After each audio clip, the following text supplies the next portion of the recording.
Welcome to Love, Light, Liberty, and I'm your host, Rox Light. Tonight is full moon in Scorpio, also known as the flowers moon. Just like last month when April was the pink moon, named after the pink wildflowers, May still is the spring season where we still have a bunch of wildflowers, so that's why it's called flowers moon. The full moon's in Scorpio tonight because Scorpio is the opposite of Taurus. We're still currently in Taurus season. So when it's Scorpio season, of course, the full moon will be in Taurus, which will be November 5th this year. So tonight there's three parts to the show. Part one is the full moon and new moon oracle cards for May. Part two is the May mystery tell story, and part three is the spooky ghost story. I'm currently moving and my desk is temporarily out of order. I didn't want to cancel the show for this month, so hopefully everything will be back to normal for June. As far as YouTube's disclaimer, this is for entertainment purposes only. You are responsible for your own life choices. With that being said, I hope you take a little bit of time and get yourself a cup of coffee and tea and enjoy the show. The full moon in Scorpio card this month is It's Time to Release Negativity. If you've been feeling paranoid and acting weird, this card is a very direct message from the cosmos to stop it. Worrying yourself is pointless. It's time to release any negativity you have around the situation you're asking about. If someone has been unkind to you, perhaps it's time for you to release them. This card heralds an emotionally intense time since both the full moon and Scorpio themselves are both extremely intense. It's time for you to feel all your feelings. There could be some nastiness in the air when you pull this card. If that's the case, take it as a sign to move away from anyone or anything you feel is toxic. Use your magic. You have all you need inside of you to bring about your desired result. Attune to the moon. It's better out than in. Additional meanings for this card. It's time to move from living fearfully to living joyfully. You're right to have your suspicions. Grudges are toxic. Let something go. The end of an argument. And the teaching of the card this month is the full moon in Scorpio has a sting in its tail. It can herald a vindictive end to a relationship. It can also be a time when you want to be good, but you're naughty. If you pull this card, no matter when your dark side and your shadow self may be showing, the full moon in Scorpio is also a time of magic. If you are thinking of making some magic, this is your sign to do it. Well, all I can say is I'm personally a Scorpio sun. So, yeah, we kind of, we're like elephants. We don't forget. We can maybe learn to forgive, but we definitely don't forget, especially when people show you their real, true selves. It kind of reminds me of an anime show I watched called Inuyasha, and the characters on there always fighting and demons, and the demons always pretend to be something nice or something different than what they are. But these characters in the show are highly intuitive, and they know exactly what they are, and they'll say, "Show yourself, demon." And so I think Scorpion. I mean, I'm not speaking for all scorpions, but I can say for myself, like, people just automatically can't hold themselves together no matter what anyway. At some point in time, they're going to show you their true selves. And I feel like Scorpios are realistic. So we rather see the truth than live in the fantasy. And there are zodiac signs out there that will completely tell you I'd rather be lied to and live in my own world than know the truth. So that's not what scorpions are about. We want to know reality. We want to live in reality. We want to know the truth. We want to see people's true colors. And we kind of push buttons to make that even happen if we're not seeing it. because we know all of us have a dark side to us, or a negative side that we don't like of ourselves, and we don't always show that to people. But when push comes to shove and there's a button that's pushed, then yeah, maybe it comes out. So that's all I can say about that. um Grudges are toxic, yes. And it says release negativity. So if you're living in a frequency of negativity, living in a grudge and stuff like that, it's low vibrational. You have to kind of reassess, is it even worth it? It's like carrying around a trash bag all day long, all the negativity that you have in your life, and you're just carrying it and carrying it, and it's burdening you. What you got to do is throw it away. You got to release it somehow, and you got to address it. If you don't address it, yeah, you're going to carry around your trash bag of negativity with you everywhere you go. And that's not what you need to do when you want to have higher frequency. You have higher frequency, you feel better. You physically feel better. You have more energy. You might don't talk down to yourself. You love yourself, stuff like that. It just shifts you in a different direction. So as far as this full moon, I was kind of exhausted. I mean, I don't know, sometimes full moons just kind of wipe you out. But I'm also moving, so it could be that as well. So, and there was just a whole bunch of situations involving where I couldn't even post this on the night of the full moon. I was working on the video, and then all of a sudden, I found out I didn't have my charger. I was at the other house, and it's like close to like midnight. And I was like, you know what? I give up. It's like everything, I felt everything was like not in alignment. So finally, it's getting done. So the full moon still is in effect. It's like you see the full moon like 3 days right before it actually is the day of. So you might be confused, like, well, I already saw the full moon the night before, 2 nights ago. But it's transitioning into that full moon. So you might see it 3 nights in a row, and you might see it another couple nights after. So, but the actual full moon is Sunday. Was Sunday on the, no, I'm sorry, on Monday on the 12th. So the new moon in Gemini is going to be at the end of the month on May 27th, and that's a Tuesday. So we're moving out of Taurus season this month. Taurus season will last until May 20th, and so May 21st to June 20th will be Gemini season. So for Taurus season, it was kind of, they're the hard workers and determined, dedicated, fast paced, push forward. And then Gemini is an air sign. So air sign is more intellectually minded. So if we can now shift the energy back to the drawing board. Let's go back to strategizing, prioritizing, planning phase of everything again. It's kind of like working smarter, not harder. That's how I look at it. So let's read the book for the month for communication is the key.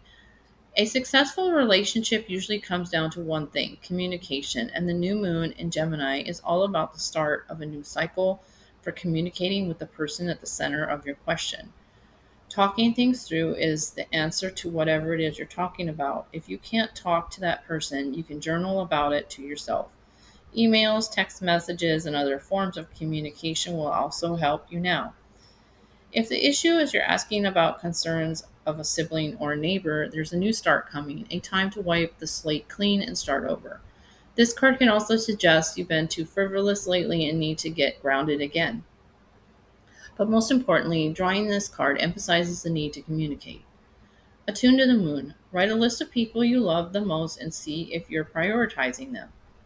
Additional means for the card is tell someone how you feel. Don't be all in your head and not your heart. Someone is flirting with you. Read more books. Gemini is a sign of communication, socializing of ideas and travel, and the energy around it. And around this card, no matter when you pull it, is speedy, gossipy, and flirtatious. The new moon in Gemini is a wonderful time to get out and socialize. Gemini loves a chat. One thing to be aware of is that this card can also indicate you can feel mentally scattered. Daily meditations can also help unscramble crossed wires in your brain. So the chakra associated with communication is our throat chakra. And if that's blocked, we lack the ability to communicate with one another. And that has to be balanced out. The throat's our chakra. And there's ways to do that. You can go on YouTube. There's plenty of resonance frequency to unblock or just unblock whatever chakras that you're having that need to be unblocked. So if you want to unblock your throat chakra, you need to listen to those resonance frequencies, and those will help with that. Gemini. My son is a Gemini. Not he doesn't like to always talk. I don't want to say all Geminis are talkers. We have our sun sign and our moon sign. Gemini is only one sign. Where all of us have our two signs. Like I'm Scorpio, Aries, and my son is Gemini, Virgo. Well, Virgo is not the talkative kind, so maybe he kind of falls into more of a Virgo. Think of communication though as glue to two pieces of paper, and the two pieces of paper represent two people. And to communicate, to hold a relationship together, you need the glue. And so if somebody barely communicates, just think of just a drop of glue only on that two piece of paper. It's not going to hold. It's not going to be strong enough. The communication is the bond, the glue that holds it together. Um, so I'm looking at this card, and it has the two Gemini twins, and the twins are supposed to be equally balanced in everything, their thought processes and their communication and everything. So it's about equally balancing it all out. Also, like I say, the air signs is also Libra and Aquarius. So Libra is the scales that balance it out too. So that's kind of unusual. We got the two Gemini twins that balance everything, that balance each other perfectly, that merge as one. And then we got the balancing scales of the air signs that balance life out. So if you're having issues with communication and people, like, we live in a society now where there are so many different ways to communicate compared to in the past. Um, we way more, because in the past it was either you show up at somebody's house or you might be able to reach them on the phone here and there. But now, with technology at our fingertips, we are able to reach people all over the world at different time zones, by emailing, by texting, by skyping and facetiming on the phones. We have all kinds of ways now that make it much easier than it was in the past for people. Well, I hope that kind of helps. Like I said, not every zodiac sign is 100% true to whatever it's saying, but right now, communication as far as a full moon or new moon, which is a new start to something. So if you're having problems, think about the person you really need to communicate with. Are you having issues around it? Because if you don't have, it's not, these cards aren't for people that don't have issues. These cards are for like, uh, is there a problem? Let's fix it. Let's find the root cause. When people don't have problems, they don't search out for answers because there's not a need. Everything's balanced. There's no need to seek out guidance when everything's balanced. So, all right. Well, I hope that helps. Moving on to the next part will be the mystery may show and tell item, but it's going to be a tell story because I'm not at my desk, obviously, and it is a cute little story I need to tell you about. So this story is my own, I guess, as well as my dog's. It was Easter Sunday. It was early in the morning, around 5:30 a.m., and my dog decided he wanted to go for a walk in the pouring rain. And my dog never likes going outside in the rain at all, even when I put a rain jacket on him. But I didn't even have the rain jacket because I'm moving. It was at the other house. And he insisted he wanted to go out in the pouring rain. And I was like, you know what? Okay. we'll do this. And I put my rain jacket on, my rain boots, and we went walking in the rain. And it was thundering, lightning, raining hard, and it was still kind of semi dark. Where I'm at now, there's like street lights and stuff, so I was able to see and everything. But as we were walking home, we heard a cat meowing, like crying, like and kind of faint, and but it was, but then it would stop, and then it would start again, and I was like, and my dog, he's like a cat detector and a squirrel detector, so I was like, where is this cat? It's like pouring rain. I was like thinking maybe it was just getting wet. I didn't know. And we started looking around, me and the dog, for the crying, and I didn't want to wake anybody up because I'm like outside their places, and I was like, kitty, kitty, cat, and then it started crying again, and I looked and I barely could see, but I heard it meowing down inside a storm drain. And there was this, and I barely could see it because it's dark outside and it's dark down the storm drain. And there's this little black ball of fur just crying. And as the rain's coming down, it's in a storm drain. And I was like, oh my gosh. And I looked at the dog. I said, we can't do this together. I need to take you home and go grab my daughter. Because on the top of the storm drain was this heavy iron, uh, uh, I guess, wrought iron. I don't know the word. Is it crate? No, grate. Grate is the word. Covering it. And it's heavy. Like it would take one person just, and I wasn't sure if it was welded down or if it was something I could lift up. I didn't know. So I took the dog home. I grabbed my daughter. I said, "Hey, there's a cat. It's going to drown. We need to rescue it."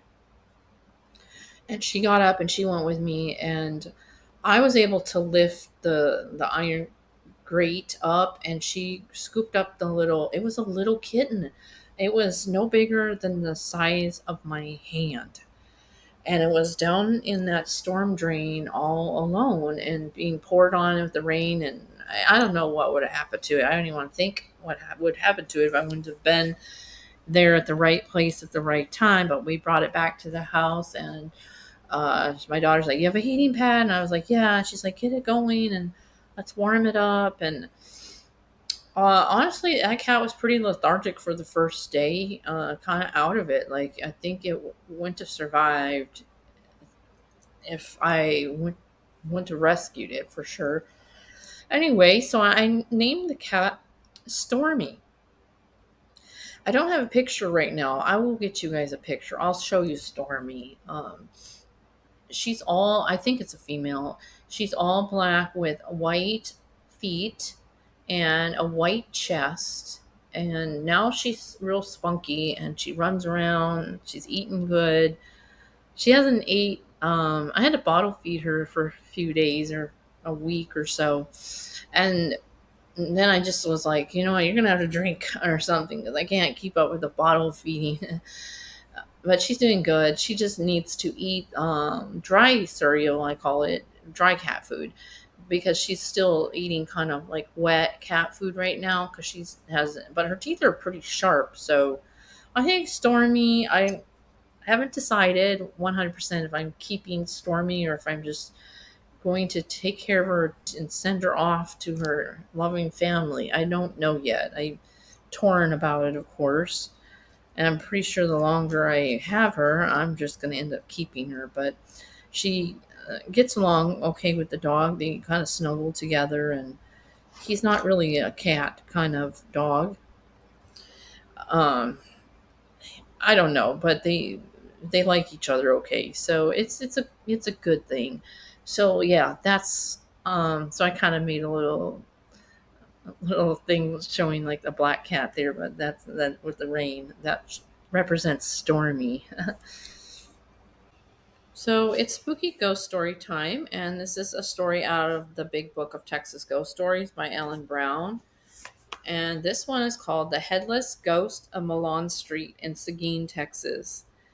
Riverside Cemetery, which dates back to the late 1800s, is said to be the most haunted burial ground in Seguin. The more than 2,000 burials in the cemetery included pioneers, slaves, elected officials, and clergy. Perhaps the headless ghost that haunts Milan Street is the spirit of one Civil War soldier. For many years, people have reported seeing the headless ghost of a Confederate soldier walking down Milan Street away from the Riverside Cemetery. Some say that a cannonball removed the soldier's head during the battle in the East. Others say the soldier was decapitated by a sword or bayonet and that his corpse was transported to Seguin, minus his head, by railroad.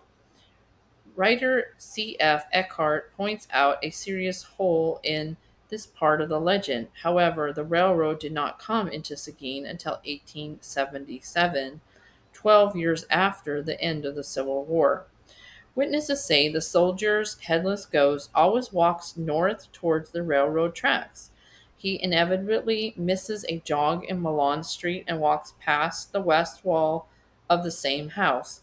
People sitting on the sofa on this side of the house have sensed the presence of the ghost when he walked by. The ghost always dissolves in a silvery mist when he reaches the railroad tracks. Olivia Hallmark Abbott, author of Ghosts in the Graveyard, has speculated an entirely different identity of the headless ghost. She says that because of his apparent affinity for the railroad, he likely was a railroad worker who fell off the tracks into the path of an oncoming train and was decapitated. Like so many other railroad ghosts, the unfortunate man's spirit wanders the tracks looking for his lost head. Well, that would be kind of creepy to see a headless ghost walk past you. Like, why they don't get their head back in the afterlife. I mean, there's always some kind of question with that, right? Like, is he looking for his head? I mean, who knows? Well, I hope you enjoyed this month's show and tell stories for May.